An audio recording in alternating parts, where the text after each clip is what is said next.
Howdy y'all, Jackson here with Jerk Studios, and welcome to another edition of the Historic College Football Playoff, this one for the 1992 to 1993 season.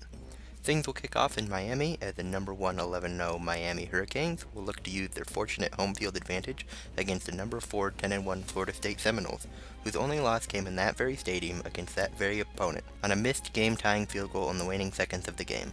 After that matchup, we will head west out to the deserts of Arizona and the Fiesta Bowl, where we have a battle of undefeateds as the number 2 12-0 Alabama Crimson Tide take on the number 3 12-0 Texas A&M Aggies. The battle for the Sugar Bowl begins now. We will start things off in the Orange Bowl as the number 1 Miami Hurricanes take on the number 4 Florida State Seminoles. We will start things off midway through the first as Miami quarterback Gino Torretta finds Chris Jones in tight coverage to get the first points of the day.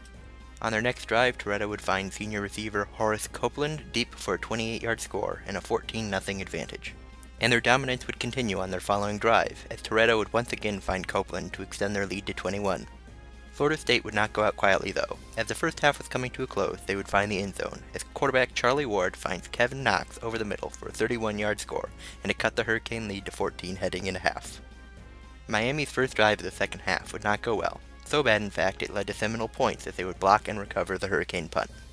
Charlie Ward would build off the Seminole momentum, and on their next drive would find Tamarick Vanover, who would make his cover miss and scamper in for a 39-yard score and seemingly tie things up. But not so fast. The Seminoles are going for two, and with their momentum, Ward would bullet a pass past coverage to Vanover and a 1-point lead. They would tack on a field goal late and hold on to the lead as the Seminoles enact their revenge and obtain a shot at the national title in New Orleans on top of it. We now head west to the Fiesta Bowl as the number 2 Alabama Crimson Tide take on the number 3 Texas A&M Aggies. The Aggies would start the scoring on their opening drive with this field goal.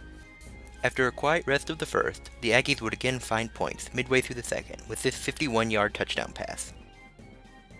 As the second quarter was coming to a close, the Crimson Tide would finally respond with a field goal of their own. And then after a quick stop and a big yardage passing play, they would add another. And then add another after an Aggies turnover just outside their own red zone.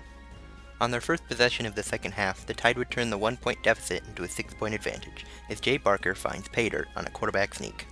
With under a minute left, the Aggies would find a way to retake the lead as their receiver is able to pull down a ball in double coverage. They would try some trickeration to take a 3-point lead, but the pass would fall incomplete. Don't count the Tide out just yet though, as they look to drive into field goal range before time expires, hitting a man over the middle to get to about their own 45. Barker would then find another man over the middle to get about to the Aggies' 45. Then, after a couple incompletions, he would hit another man over the middle, getting just barely into field goal range.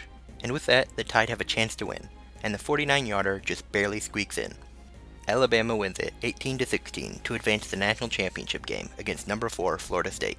It all comes down to this, the Sugar Bowl, number 2 Alabama Crimson Tide versus the number 4 Florida State Seminoles. Alabama starts the scoring off with this field goal, setting a tone for the game. They would tack on another midway through the first. Florida State would add one of their own as the first quarter came to a close. They would then add another in the second to tie things up, and would add another to take the lead as the half was winding down. In the third, the Tide would tie things up with another of their own. But Florida State would add another on their next drive. The defenses would hold tight for the rest of the game, and the Florida State Seminoles outkicked the Alabama Crimson Tide 12-9 to claim the national championship. Thanks for watching. If you enjoyed the video, please leave a like. If your team lost, you hate my voice, or have any other reason for disliking the video, please feel free to leave a dislike as well. Leave a comment to let me know what you think. If you have not, please consider subscribing for more football content, as well as the occasional film review or political video, but please keep in mind those are completely optional. Also, this was the last college football playoff video with a tie-in video game, so I'll be free to hop around and do any year, so please leave a suggestion in the comments for which ones you'd like to see. The next episode will be the 1984 season, as that has already been suggested. Please keep in mind I'll have to make those rosters at least partly from scratch, so they might take a little bit longer to produce. Again, thank you for watching. Bye.